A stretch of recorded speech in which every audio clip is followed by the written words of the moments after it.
any teacher could do it. Yes, our teachers could do it too. So we had this teacher considered the hardest popper. And I remember getting a pop from him. And it echoed and everybody was like, oh. It's the first time a teacher ever hit me so hard. I felt like I was at home. Oh my God. I felt like I was at home. Yeah, that's a daddy pop right there. That's a real pop right there. I like your sneakers there. You know, I just got these yesterday. You did? My wife actually told me to get them. Yeah? See, I've got my wife on the Jordan. I love Jordan 1s, Nike Jordan, Air Jordan 1s, and those are the shoes I wear. And so now she looks out for cool sneakers. So she actually found these and sent me a picture and goes, hey, what do you think of these? And what's cool about them, if you take a picture of them, they're a different color. The back turns to yeah. Oh, that's really cool. It's really cool. So it like lightens up. So yeah, I've never seen that before. So I'm like, this is cool. That's really cool. Yeah. I was in my closet today looking at my side versus Bert's side. Oh yeah. And the multiple laundry hampers of tracksuits that have no place and they just are lined up in my hallway because he's out of room. And I thought to myself, you know what I should do is move all his sneakers out of the closet and make like a sneaker wall that's like a cool display because he's such a sneakerhead. And then it had room for his tracksuits. And so I might do that. See, my wife is to that point because I just have a bunch of boxes too. Yeah. You know, and my wife just hates clutter. And I don't know what to do with all these boxes. So she wants to make me a sneaker wall too, which would be amazing. Yeah. Which would be amazing. But like I told you, like I don't wear all my sneakers because I'm too lazy to lace them up. Yeah. So I've just found out, I was in a Nike store. Do you know they lace up your shoes for you? No. I did not know that. No, I did not. Nobody's ever offered. They offered yesterday and go, all you got to do is ask. And we lace up. That's our job to lace up the shoes. What? So now I will never have a pair that's unlaced. And they go, if you buy a pair from us, just bring it in and we'll lace it up. No way. Yes. Customer service. Score. I'm all about that. That's awesome. Yeah. How long you been a sneakerhead? When I started making money, probably about Same with Bert. Yeah. Right? 7 years ago, where I was like, okay, I can afford this because my parents were pro wings. Like back in the day, pay less, pro wings. I wanted the best shoes. The only time they would buy me a good pair of shoes is for sports because I was all right in sports. So they would get a good pair, like a Nike pair. But like school, I was pro wings and I was the guy that would try to put stuff on their shoes to make it look cooler, you know, but So I never had great shoes growing up. And then as soon as I could buy a pair of Jordans, I bought the ones I always wanted as a kid. Which were? They were the Chicago Bull red, white, and black ones. And those are the like iconic ones. And that's the first thing I bought. And then I just got addicted. And then another. And then another. And then like now my wife is like, okay, you need these. So I got her on the train now. So I'm winning in life. That's awesome. I have the Chicago Bulls ones. Do you really? Yeah, they're Bert bought them for me. They're the best. They are the best. They're the best. Awesome. Well, you know, I was talking to Bert and I went to dinner last night. We were talking about this. I'm 54. Yeah. And at a certain age, I decided I couldn't be the sloppy, I dress from Target mom person. So when you get to a certain age, you have to, like, the style of relaxed still has to kind of elevate a little bit. Okay. And so the way that I elevated it was with sneakers because I don't know anything about sneakers. Not a sneaker, but Bert does. So I was like, how about you buy me a couple things? Like I need an all white pair of sneakers. I need an all black pair of sneakers. And then I need some like fun sneakers that I can wear with a bunch of different outfits. And he hooked me up. And so now I'm like, I feel like I'm literally like wearing everything else from Target, but my sneakers make it all. What size shoe are you? I'm a 7. See, you can find great 7s. I know. Everywhere. Yeah, you're that size where my wife, I forgot I think she's 9.5, 9, and it's tough to find 9s, but 7s, you can score all the good shoes at 7. Like I'm a 12, so it's hard to find 12s because they get snatched up so fast. Yeah, Bert's 12. Yeah. Now this elevated mom look, is it because people notice you more, or do you think even if you weren't as known, you would still elevate the look? I'll be honest with you. I think I still would. And the reason why is, this is so interesting, It's so interesting to be a woman. And I say interesting because I don't think it's challenging or hard in the way I'm about to say. It's just really interesting. So I've always been really cute, right? Yes, really 100%. cute girl. And I'd always turn a head or two. I was never a supermodel beautiful, but always attractive and really cute. And at a certain age, I realized that wasn't happening anymore. Like, what age was that? It was probably about 46, 7, something like that. And when you say turn heads, you women notice, even if you've been married a long time, you notice that, there are people not checking me out anymore. Totally. Wow. Okay. Yeah. And I went, do I look like a slob? Not that I even want to be checked out. That's not the purpose of it. Of course. The purpose of it was for me to pay attention to how I present myself in the world. And so I could throw on a t-shirt and a pair of sweats and people would go, ooh, she's cute. I throw on a t-shirt and a pair of sweats and people go like, is she picking up my garbage? Yeah. You know what I mean? No, of course. There's a different way to wear different things. Yes, at different times in your life. Yes. And I did have a mom who never dressed her age. She always dressed very young. And sometimes very like sexy, where you're like, you're 60. Maybe don't wear the lace up the side pants. Maybe not at 60. Like that ship may have sailed. So I'm a little bit sensitive to that. But yeah, I started going like, wow, I walk in a room and it's as if I have not walked in this room. And I don't need to be the center of attention. I'm not that person. I'm not, like I said, a supermodel. But I did notice a shift. And I didn't like the shift. So it made me feel invisible. And I went, well, I definitely am not cool with being invisible. So what do I need to do to make myself more present in the world? Not even, and even in my world. So I started really paying attention to what I was wearing. I still shop at Target. I did buy a few nice things to kind of supplement my Target wardrobe. Yeah. And then the sneakers. I was like, I'm going to go in because sneakers are comfortable and they're cool and they're hip and young and they're fun and they're so fine for a 54-year-old woman to wear. And you look fashionably cool right now. Well, thank you. And I look my age. My age-ish. Well, I feel like today, because I just turned 50. Did you really? Yeah. I would never. I thought you were like 40, 42. Yeah. I just turned 50 years old, but I'm half black and Asian. So, we don't, black don't crack, Asian no raisin. But it's interesting turning 50 because I do realize it could go one of two ways. You could be like, well, I really don't care how I look. I'm 50. Yeah. Or it could be like, oh, I got 30 years, 35 years. I'm going to go for everything. Yeah. And that's kind of my mentality right now is go for everything. I'm a Gap guy. I wear all Gap. Yep. Except the shoes. I'm kind of like that. I don't spend a lot of money on clothes. I wear the same thing every day. Yep. I have literally 40 of these black shirts because we're on tour a lot. Totally. I don't want to have to think, put colors together. Black pants, black shirt, go. Yeah. And it's interesting being 50 because it's like my parents are still alive, 80 and 74. Wow. And you're like, wow, mortality starts to kick in. And then you start thinking about your mortality. And then it's just, I really feel that now is the point in my life where I've never felt better, more comfortable, just mentally clear. Really nothing stresses me out ever. All my friends are like, you're never stressed out. Because there's nothing to really stress out for. Because in 2 weeks, you won't even be thinking about what you're thinking about now. And my dad gave me the best piece of advice when I was young. He goes, life is easy. People make it hard. Find people that don't make it hard. God, that's great advice.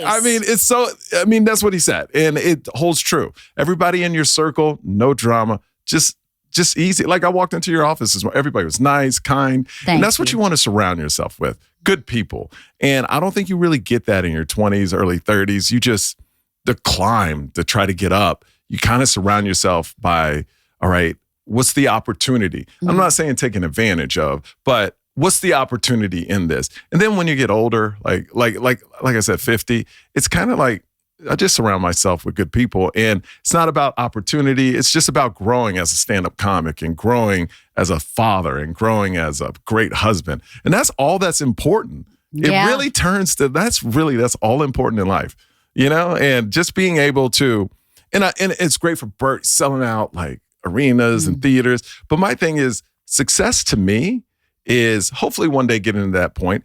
But success, the real meaning to me is when you can say no to things you had to say yes to because you were struggling so bad.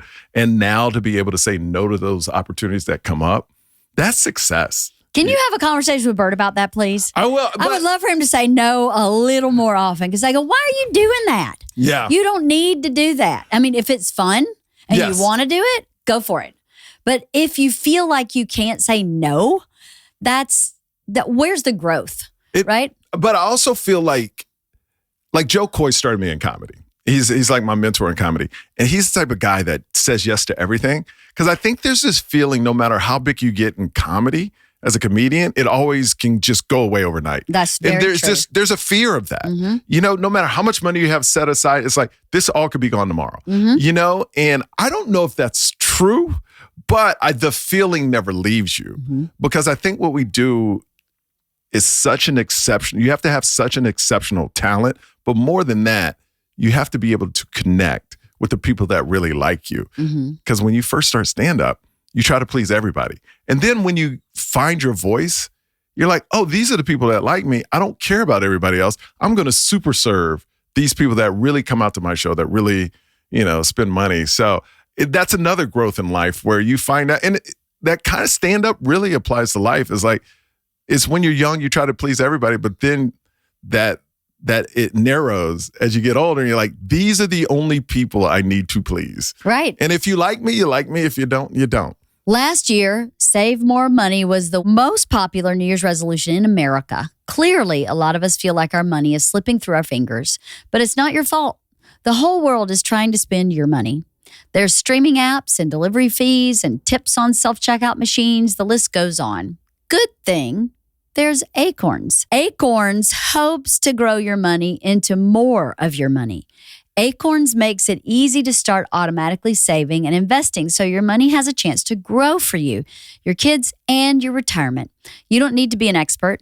Acorns will recommend a diversified portfolio that fits you and your money goals. You don't need to be rich. Acorns lets you invest with the spare money you've got right now. You can start with $5 or even just your spare change. I love anything in the world that supports saving money in an easy at your fingertips way.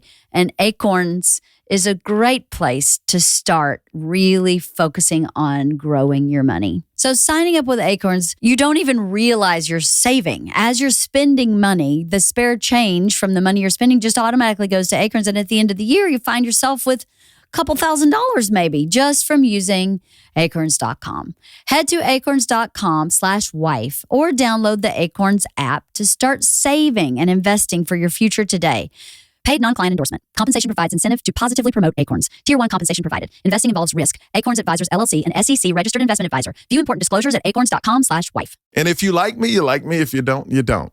Take it or leave it. Take it or leave it. Yes, take it or leave it. Take it or leave it. Yes. I think the thing about stand-up, to me, being in this industry adjacent, being married to someone, being with him for 23 years throughout his big climb, is that you make so little money in the beginning.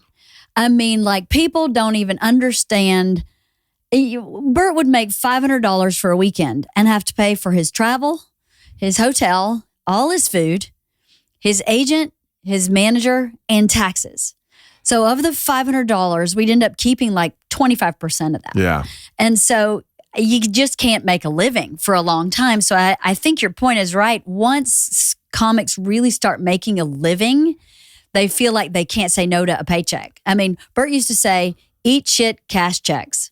I'm just going to eat shit, cash checks. Take the job that's offered, cash a check. That's because he had to. And I think that's just the mentality of a comic. Because I remember, like, I would drive from LA when I lived in LA. I would drive 4 or 5 hours for $25, right, just to get stage time back in the day when I was first starting.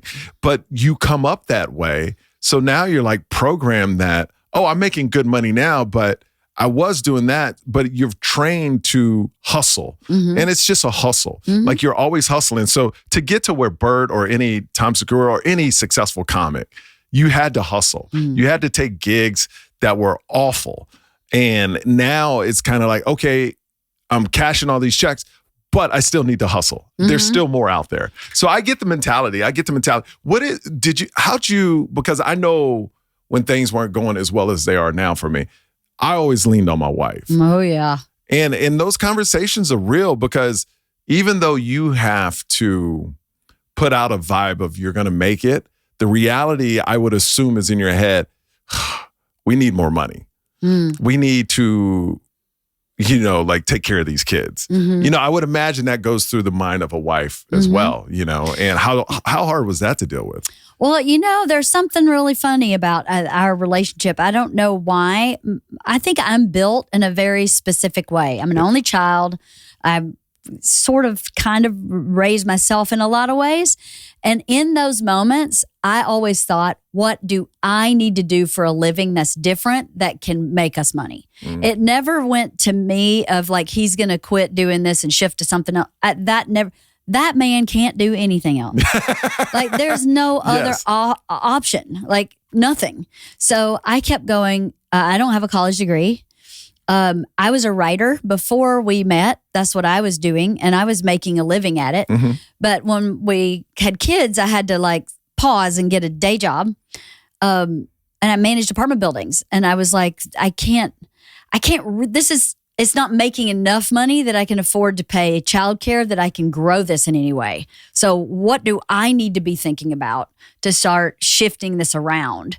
And then Bert got the Travel Channel show that just gave us enough bump that we could go, okay, this might work out. And now I can just like relax a little bit. But I never really thought, and I don't know that I ever talked really early in our relationship. Bert did something really smart and really hard for me. When we were first married, I wanted to talk to him about money. And he sat me down and he went, this is the way my brain works. If I'm worried about money, I'm not writing a joke, so I can't make money. So you can't talk to me about money. Like I can't handle anything money. I can't do it. And I made the decision to take that entirely on myself, because the good thing about a marriage, in my opinion, is if you have an honest, true, positive, good relationship, you can say that. And you can say, here's where I'm 9, you're 90, I'm 10, and I can't give you more than 10. Yeah. Like I can sign the tax documents at the end of the year, and that's pretty much all I can do. And to have that honest conversation in the very beginning allowed me to go, well, then this is mine. Yeah. And I could choose to get help with that, but that help couldn't come from Bert, because the way he presented it, if I'm thinking about money, I'm not thinking about jokes, and jokes is what's going to get us to the next step. And I went, that makes total sense. I don't want you to think about money. Definitely think about jokes. No, 100%. We went to this counselor. It was like me and my wife go to this church, but we went to this counselor before we got married. It was an 8-week course. Oh, yeah? And they asked every question I love this. you could ever imagine. So when you got married, they had to sign off on it.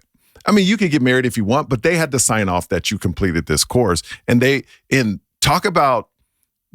a great couple, and they would ask us questions. Like I remember the first question is, one of the things is, now to my wife, Claire, you understand, you're saying it's okay to get married, but he's going to be gone a lot. And the more successful he is, the more he's going to be gone. Do you really understand this, right? Because right now, he's gone maybe once every couple of weeks, but the more successful he gets, he could be gone every week, and to have those conversations about how many kids, where do you want to live? Do you like her in-laws? Does she like my parents? Like, do you actually want them involved with the family? I mean, they went over every scenario. So when we got married, we were all on the same page, because I had friends getting married. I'll never forget it. One of my friends, I was one of his best men. He was walking down the aisle to get married, and he goes, I owe her this. Yes. What? They got divorced 3 weeks later. What? Yes. And but she cheated. They were both cheating on each other. Oh my gosh. And he goes, I owe her this. This is the only reason I'm doing this. I owe her this. I owe her this. Because he was with her for like 7 years. And he goes, I owe her this. And they got divorced 3 weeks later. Of course they did. Yeah. But so many people that are in relationships, they don't know how many kids they want, where they want to, what's the end goal. It's scary to talk about It that. is. It is. Because you invest all this time, and what if you find out, oh, they don't want kids? Totally. And you want kids. You should have had that conversation a long time ago. Absolutely. So it was the best. It was actually my wife's idea. My wife is so smart on that side. How'd you meet her? It was so Hollywood. So it's so Hollywood. It's so Hollywood. So my mom beat breast cancer 3 times. So I host a lot of events with breast cancer, anything breast cancer awareness. And I was hosting one with Sharon Osbourne. Mm-hmm. And she was so surprised I was single at the time, because I was 37 or 38 at the time. And she was like, let me call Kelly, try to hook you up with some of her friends. And then a reporter overheard Sharon saying that, called me over and says, I have a girl I think would be perfect for you. And then this is the kicker. She goes, she hasn't been out in a couple of years because she doesn't like the guys out here. So I'm thinking, oh, this is some troll in a basement. Right? A troll in a basement. Oh my God. That hasn't been asked out in 2 years, you know? But I met her. Our first date was February 15th, the day after Valentine's Day, because we thought February 14th is not a good, it's too much pressure.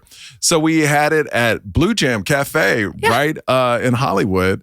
And literally the first date, I was like, I knew I wanted to be around her more. Mm-hmm. And by the 3rd, 4th date, I was like, this is the one. I mean, it's so cliche, but Oh, when you're in your mid 30s on, But also, I had a reason why I was trying to marry too, because I had this dream that I was at my own funeral, and I was looking down at my funeral.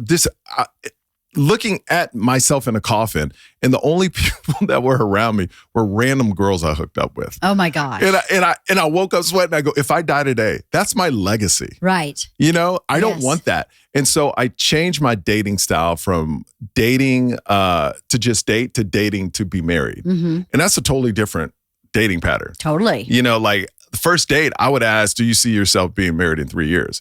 Now, a woman's going to take that in 2 ways. First way is like, this dude's crazy. Or the second way, oh, great, a guy that's not trying to play games. Right. My wife took it as a guy that's not trying to play games. Right. And I knew right away she was special. That's awesome. She's the most selfless, loving person I've ever met in my life. Like, I love being married. I'm that guy. Yeah. Like, I'm that guy. I'm made to be married, though. Yeah.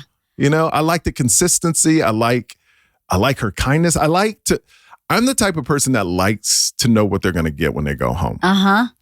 I know what I'm walking into. Yeah. There's no one day she's up here, one day she's down. And I'm the same way. I'm very stress-free, just the only time that I don't get stressed out is when my 7 and 4-year-old just keep yelling. I'm like, oh, stop it. Stop it, please. Oh, and now they're competing, 7 and 5, they're competing about attention. And that, because you try to keep it down the middle. But if you lean toward the other kid, will let you know if you lean towards another one. Yeah.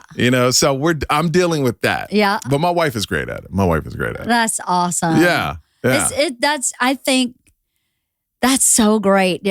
Just knowing what you walk home to get, that's a great way to describe when you found the right person too, because I think people are moody. Some people more than others. My husband's very sensitive. I wouldn't call him moody. I'm sensitive too. Call him very sensitive. I'm very sensitive. Highly sensitive. But that's different than what am I getting today? I can kind of predict his sensitivity. And it does make it nice when you kind of know what you're getting. Bert was built to be married too, for sure. Oh. I don't think I was. Really? No. Both my parents have 7 divorces. My mom has 6. Okay. My dad has 2. And that nobody was happy. Grandparents, no one happy. And you're an only child. I'm an only child. How Never was that had for a step kid. Though? Oh, it stunk. It was terrible. Yeah. So I was like, no kids, not getting married. I don't know how that's supposed to work. So once we were like, we got pregnant, and then we're like, well, now I guess this is what we're supposed to be doing. Came on. I went into therapy immediately, and I was like, I don't have any idea how to be married. I don't have an example. I don't have a roadmap. I have no clue.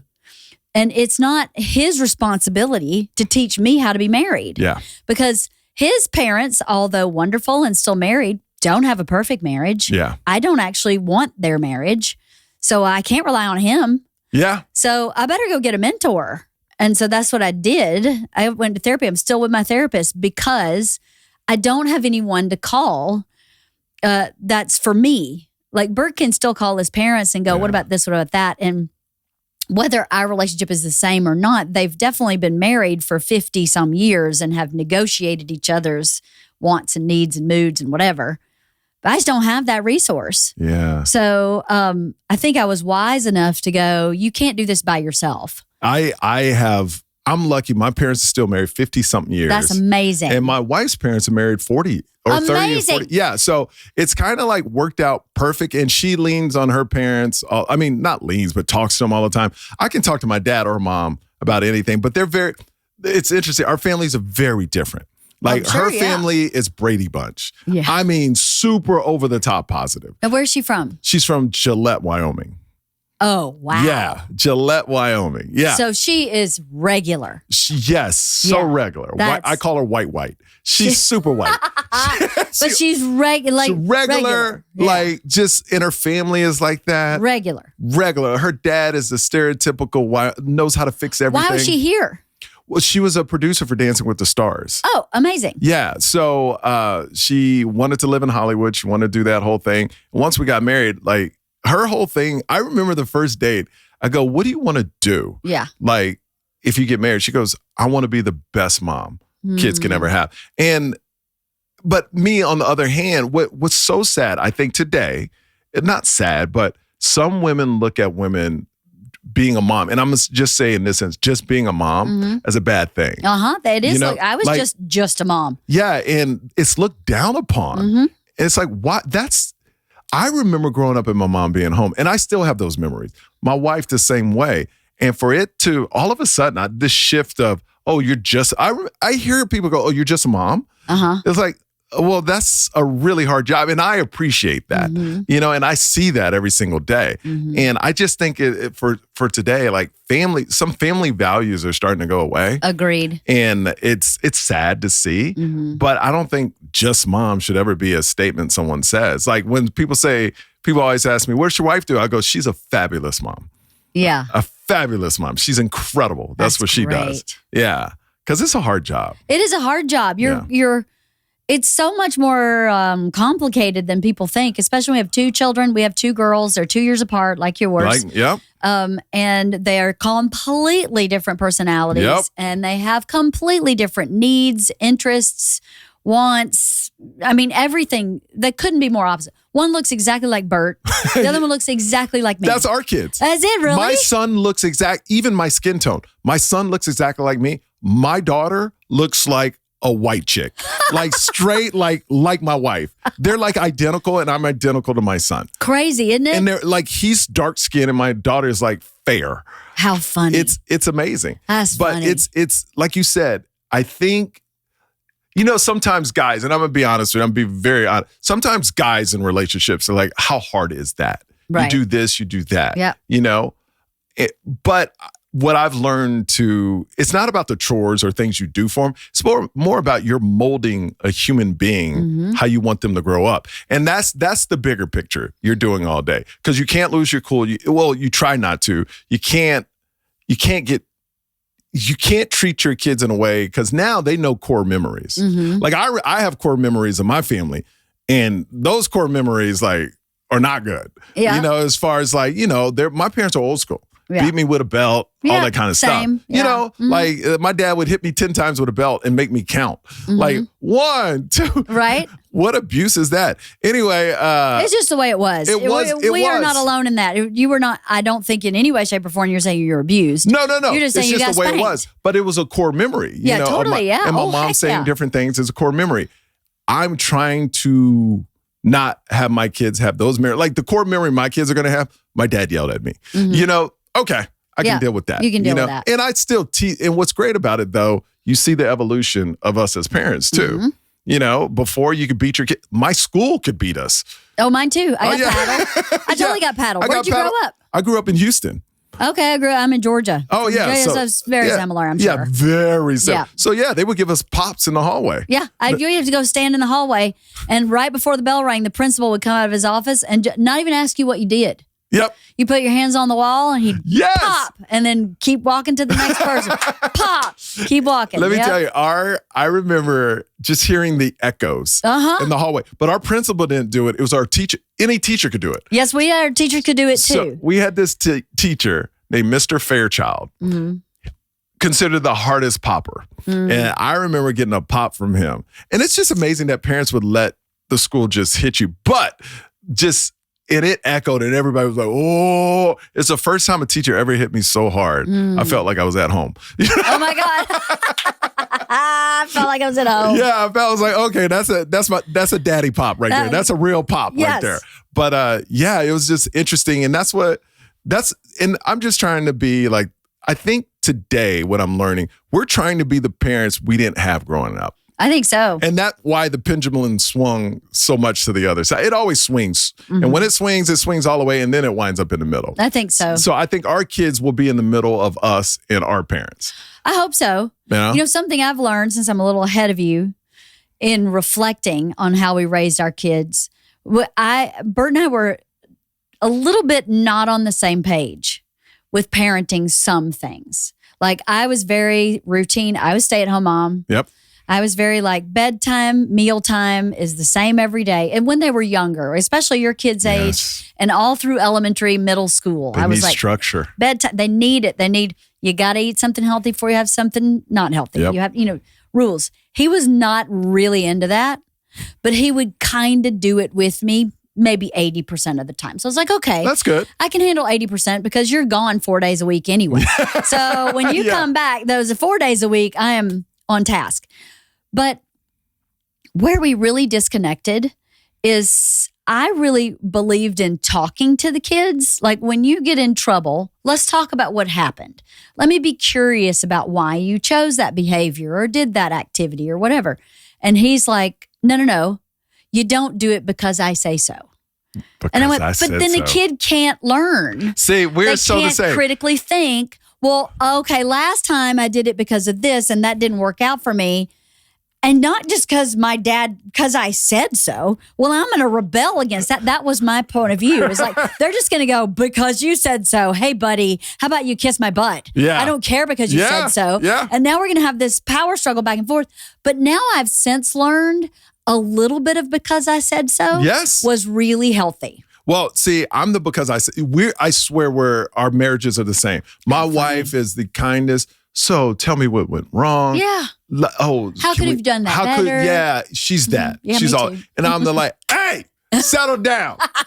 But here's the problem today. Here's the problem today is my son is 7, and the difference between our kids and us, we were dumb at 7. We didn't know how. We were taught seen, not heard. Our kids are taught be seen, be heard, be loud. Yeah. Be acknowledged. Yes, very true. I hadn't thought about that, but that's very true. And my son one day asked me to go somewhere, and I go, no.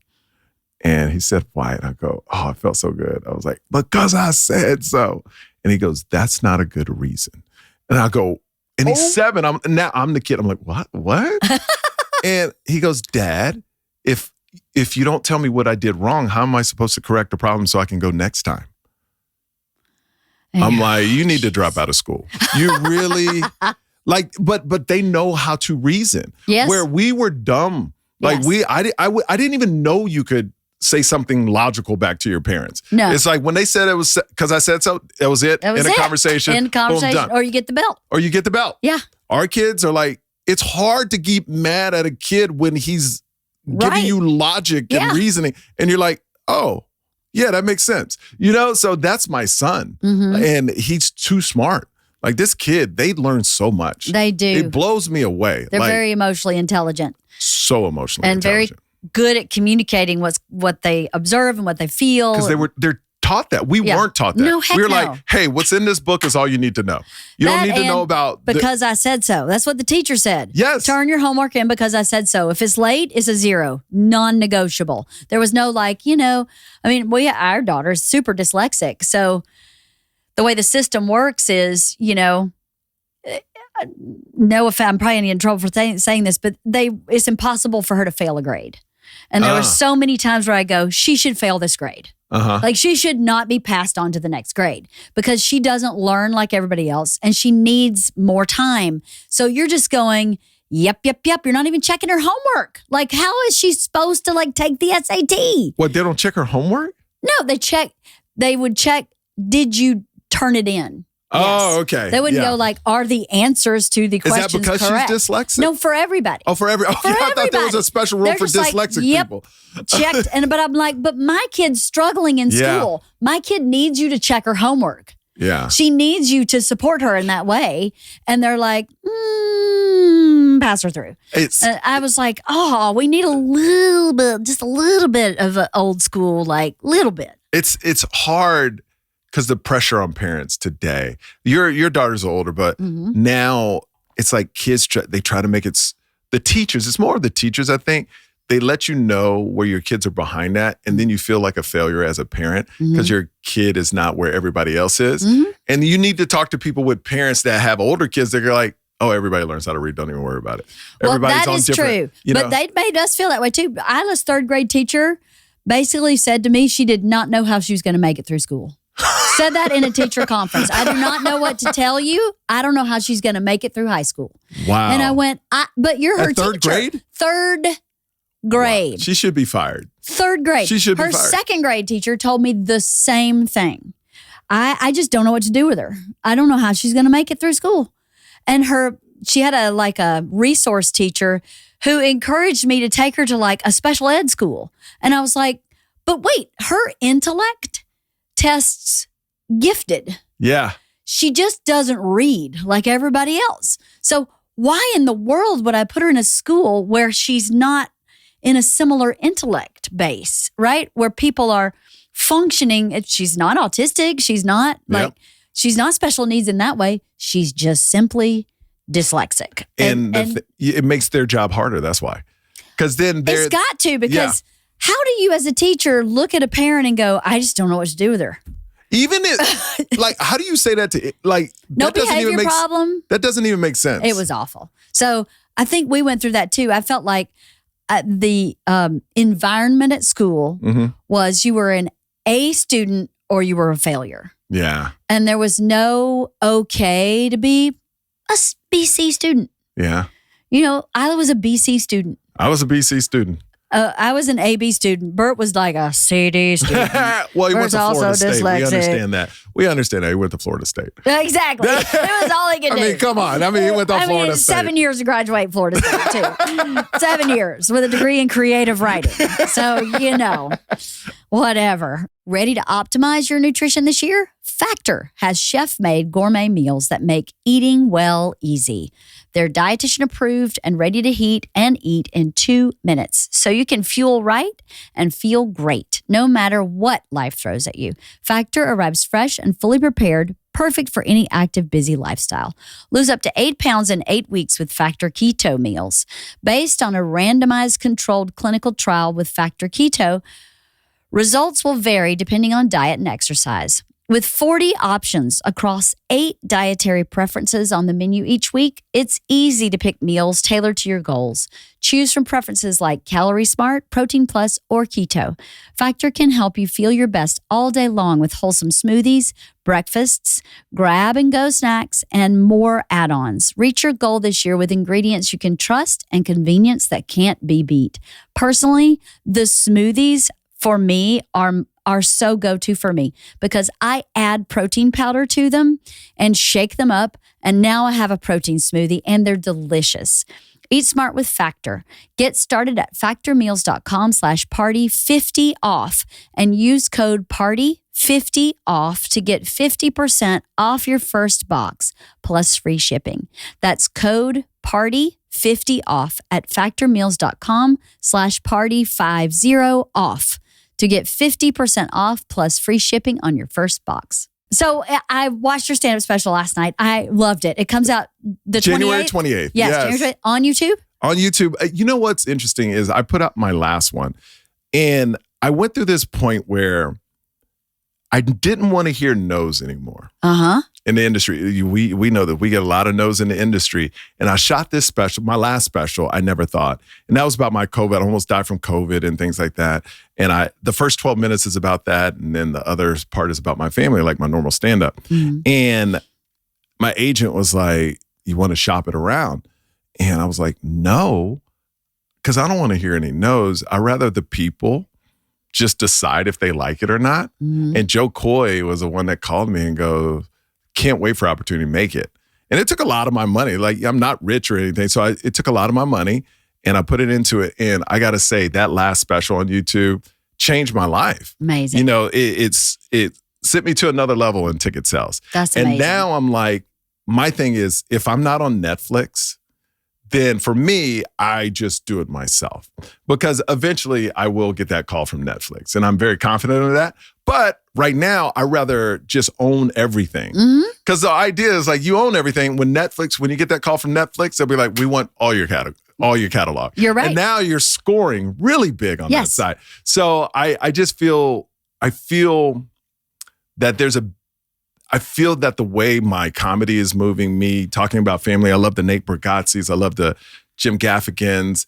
I feel like, you know, there's an open area for a person like me, a Black and Asian mixed guy, like a Bill Cosby without the rape comedian. You know, I want to be that guy. Right. Like the Bill Cosby, this sit back, tell stories about my family. And I know that's the direction I'm going. Like, I'm even going to the point where I don't curse in real life a lot, not a lot, but now I'm like, okay, let me just bring that on stage. Sure. And that's the next one I shoot. It's kind of like I'm evolving you evolve as a human right in front of people. And that's what's crazy. Totally. Well, my first one, 6 years ago, single guy, woo. And then the next one, I'm engaged. And this one is kind of like, okay, he's married, 2 kids. Let's go. Let's talk about it. That's awesome. Yeah. I was going to ask you what you talked about before you talked about your family. Oh. What'd you talk about when you were single? Because you talk about your family in this. I love the family content. Yes. Obviously, Bert does a whole bunch of family content. 100%. But family is everybody. It leaves no one out. You know what I love about the biggest compliment is that you can talk about family no matter the race, and everyone can identify with somebody in your family. Totally. Like, so many people come to me, my mom is just like your mom, or my grandma. Like, it just brings people together. Totally. And that's the power of Bert too. Like, all walks of life, go see him, because they want to hear your family, and you become a real life sitcom to people. Like, literally, I'd rather somebody leave a show going, I really like him, and he's funny, rather than he's just funny. Because funny goes away. Yes, it does. But them liking you and wanting to be a part of what you're creating in your family, I feel like everybody that watches or likes me is a part of the family. And they come back every year. All right, his daughter was 5.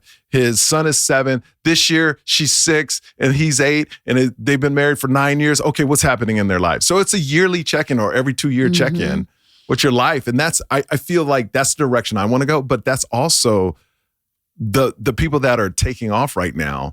It's not just jokes. It's like, hey, you're a part of our community. You're a part of our family. For sure. Yeah. I think in society, we've had this shift away from community-focused things, or it's not a shift away from a shift in. Yes, 100%. Where you find community, right?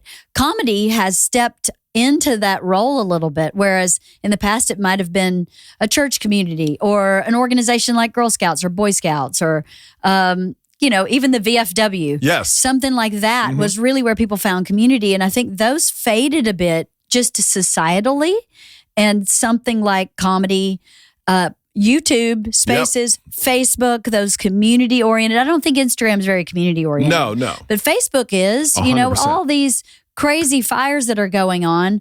I had so many people on Facebook say, "Are you okay?" Yes. You need to post something. Just post something to say, "I'm okay," because they're not looking on Instagram. No. They're looking on Facebook. Well, and that's where I find my audience is, Facebook and YouTube. And YouTube, I would imagine, because you're so family. You are so warm. When I watched your special last night, and I was like, I want to sit next to him on the stage because he's so warm. I just want to be in your energy. Oh, thank you. There's a beautiful energy, and your audience wiping their eyes. They were laughing so hard. And I think you're absolutely right about you are performing for the people who want to see you do what you do. And that community just keeps growing. YouTube is the perfect place. I completely agree with you with wait for your Netflix moment. It will come. Yes. And they will take all of it over to their platform. And even more people will find you in that space because it was a warm and fuzzy, comfortable, like cuddly place to be. And you were still talking about stuff that wasn't like sugar-coated. Yep. It wasn't saccharine. It was very just authentic. You know what I feel like what's great about comedy and comedians is I feel like we're the most trusted people in the world right now. If you put a survey out, do you trust a comedian or politician? I guarantee you comedians would win. And that's why people are so passionate, sometimes overboard, that when we say a joke, they think it's real. Like, this is not heightened. This is what they really think. It's like, it's comedy. Right. Okay? And it's a thing where I just love that a special, like I can talk about race to a certain way, because what I learned, and I learned this from my dad, you know, he went through segregation, led marches and all that. He's 80. Yeah, he's 80. He went through it. And was he in Houston? Yep. Well, he went to school in Oklahoma State. Oof. He had to march for like 3 months to eat at the restaurant. And I go, did you even go to the restaurant? He goes, no. It wasn't about... That wasn't the point. It wasn't the point. No. You know, it was about being able to get let in. I mean, his story is fascinating. PhD in nuclear physics. I mean... What? Yeah. The guy's insane. But he goes, and I took this to comedy, he goes, never yell at people and tell them they're wrong. Tell them your story and let them take what they want away from it. Amazing. And that's what I try to do. I tell a story about my son, you know, going through something. But I'm not like, you're awful, you guys are bad. I'm like, here's a story, and I'm going to make you laugh at the end. Yeah. But I know it's going to resonate that, wow, that's kind of messed up. Right. You know, we need to make the world a better place. But I feel like so much of the commentary on so much stuff on like news and stuff is, you're wrong. If you don't agree with us, you're horrible.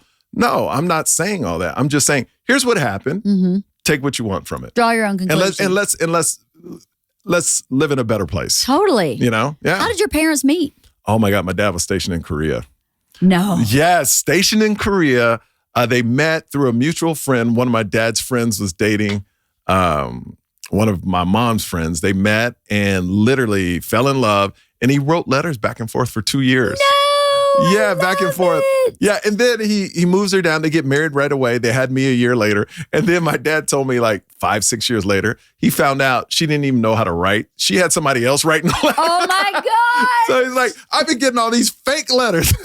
That's hysterical. Yeah. She was had someone dictate for her. And help her write the letters, you know? So it was funny. And, but man, I tell you, she's like, my mom is, you know, just Korean women, they're very blunt and honest, but so loving. And when they tell you something like special, they really mean it. Because they don't say, I love you, you know? No, and that's a different one. I didn't hear it till I was 29. So it was a very weird dynamic. Interesting. Not to be. Show it. I didn't even know, going to college, I didn't even know you were supposed to tell family members you love them. Wow. Yeah, I didn't even know that was a thing.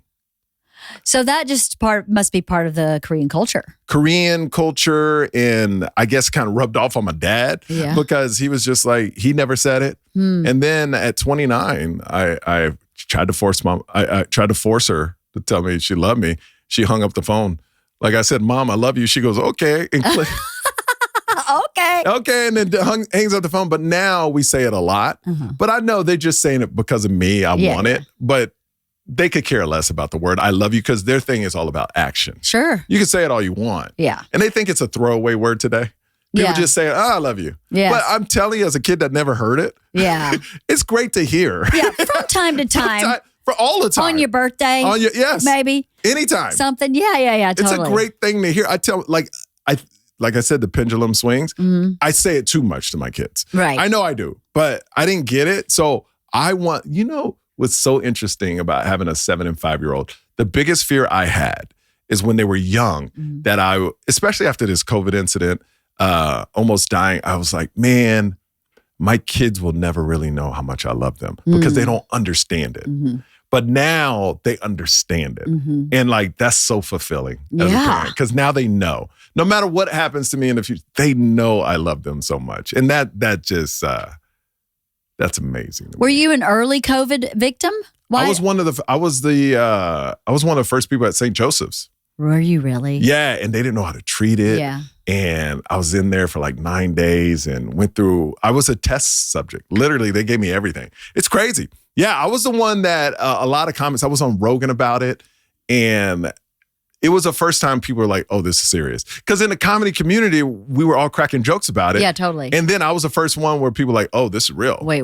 Yeah. You know, like I remember everybody reaching out. Yeah, it was crazy. That's scary. Yeah, but we made it. I know. Any long-term effects from it? I don't know. I mean, sometimes. So far? I don't think so. Okay, that's good. I don't think so. You know, but we'll find out. That's good. I mean, the first year was tough. A whole year after, just exhausted, tired. But then I think I've recovered and, you know, I always took care of myself. But then once you have a situation like that, two things happen.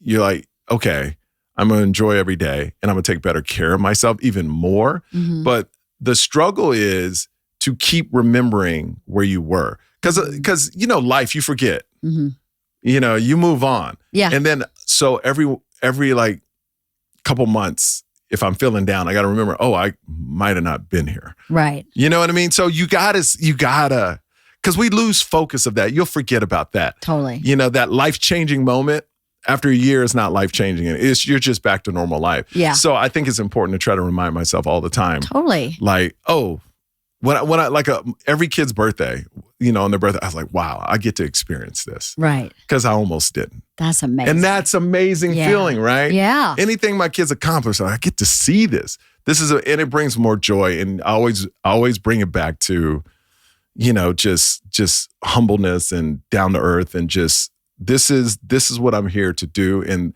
I get to watch this, whatever it is, because I might not have been here. Right. And that's what's so, I don't know, that's what's just, it just keeps me going. That's awesome. And I just, like my wife, it's just, I get to experience all this. Meeting you, being a part of all this, like everything is special to me. Yeah. And once you lose focus of that, then you kind of lose a little bit of yourself. So I just try to keep it up top. Like everything I get to experience is something that I may not have been here for.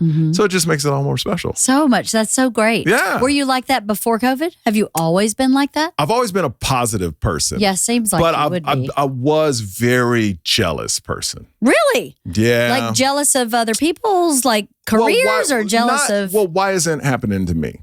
Oh, you had that? I had wow, it's moving slow. Why isn't it happening to me? See.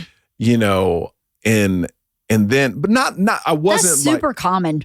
It is, because especially when you start comedy, you see other people just take off, right? They'll blow past you. And then I just remember I have great agents, and they was just like, don't worry about other people's lanes. Be focused on yours and keep doing your thing. And the reason why, and this is what I learned in comedy. When you're young in comedy, you want to crush where you're like, oh, I hope the next person can't follow me, right? That's the mentality. Then once you're seasoned, you're like, I want everybody to do well. You know, because we all are. We're all going to do our thing. And you're all different. And nobody cares. Honestly, nobody cares how you do on stage. Once comedians, I could go to a comedy store. No one will care how you do, a comedian-wise. Yeah. Because everybody's successful. And B, they're also self-focused. Yes. Not selfish. No, just self-focused. They go, well, how did I do? Yes. Like, he'll be fine, but how am I doing? The whole community is so self-focused. And what's crazy is you're always thinking about comedy. Like my wife, I'll walk around the house and my wife just walks by me and goes, you're thinking about comedy. Because I just sit there talking to myself like, okay, like, you know, it's just, it really consumes you because it's what you do. Yeah. It's like a chef cooking. Like we're always thinking of funny things. If somebody laughs at what we say, we're like, wait a minute, hold on. I do so many radio interviews, like when I go on tour, and a good radio interview, I'll have them send me the audio. And I'm like, oh, because I said a lot of stuff and I'll write it down. And so we're constantly thinking and creating. And that's what's so exciting about it too. You know, that's what I love. Inspiration comes from everywhere. It does. It does. Everywhere. So as a very white girl who grew up in a very white family in a very white part of the world, I find you to be very lucky to have had two different cultural backgrounds. Yes. And have that be your experience of life, and then walk into the world with that in your back pocket. 100%. I don't think I had that perspective. I didn't have a negative perspective. I just didn't have a perspective until our youngest daughter became best friends with a family whose mom is Chinese, dad is Vietnamese. And the amount of amazing cultural experiences that have happened for my kids by being with their family. Our two families traveled together, Chinese New Year or Lunar New Year every year together for, 10 years now. We've been friends for 13, 14 years. And I watch my kids move through life with this perspective I couldn't have possibly given them. Yes. I mean, Sandy was a refugee from Vietnam. She got here when she was 8 years old. Tom, his mother's Vietnamese, came here when he was, I think, 2 years old. And they are very much their culture. And it's just such a blessing. It is. And I don't want to say I envy you, but I kind of envy you. You know that what? You have that rich. It's just, it wasn't possible for me to have that much rich experience. It's growing up, you don't realize it, but then when you get older, yeah, it's incredible. It's incredible that I do a podcast with my parents. You do? Oh my gosh, they're so good. What's it called? Oh, it's on the Yo Show. And okay. It goes viral. Of course it does. I've got to watch it. I didn't know this. They're so funny, and what happened was I was talking about them on stage, and I felt like nobody believed me. Mm-hmm. You know, like, he's making up stories. And then I started doing a podcast with them, start putting out clips with them, and they're like, oh, they really are like this. And then that's where it took off even more. And they love it. Now, my mom calls me up because all her friends watch the podcast when they're on it. And they go, oh, so when you going to put me on podcast again? Huh? And she'll start sending me ideas for podcast. Like, she loves it. And the podcast blew up in Korea. My mom went to Korea a month ago. She was stopped everywhere. No. Yes. And she's That's amazing. So now she's like, we need to do more podcasts. That's amazing.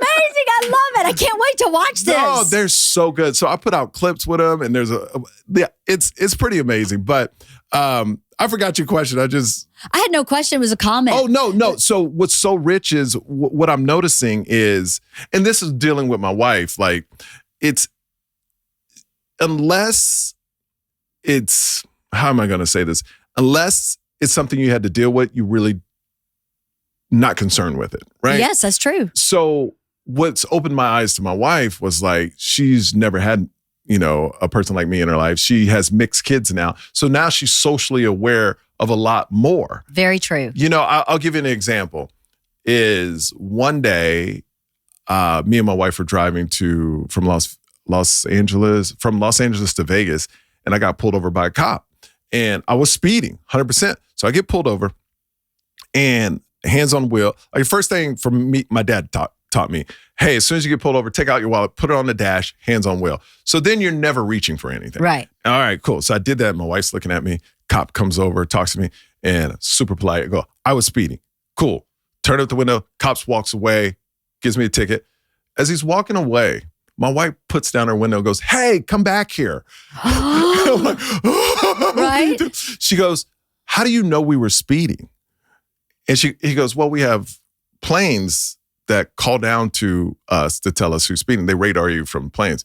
And my wife goes, yeah, you see how many black SUVs just went by? How do you know it was ours? Start questioning a cop, something I never knew you could do. Right. But to her, that's normal. Yeah. And she wasn't mean by any way. She was just asking questions. And then it got to the point where she said, so if we go to court, will you show up? And he goes, yes, I will now. Oh my gosh. And then she rolls up the window, and I go, honey, I know you don't know this, but that was a very dangerous situation for me. You just put me in. Right. Like, I'm trying to leave. Yeah. And you're trying to bring him back. Yes. Not saying he would have done anything. No. But then she started watching the news and goes, oh my God, I never understood that. And just cultural things. Like, she's more just socially aware of what happened. She'll come to me and be like, hey, do you know such and such happened? Mm-hmm. And I'm like, no. So before she never had to pay attention to that. Yeah. And that's why I think it's good. Like, and there are pockets of people that never had to deal with that or experiencing that. But that's why it's good for me. This is the thing.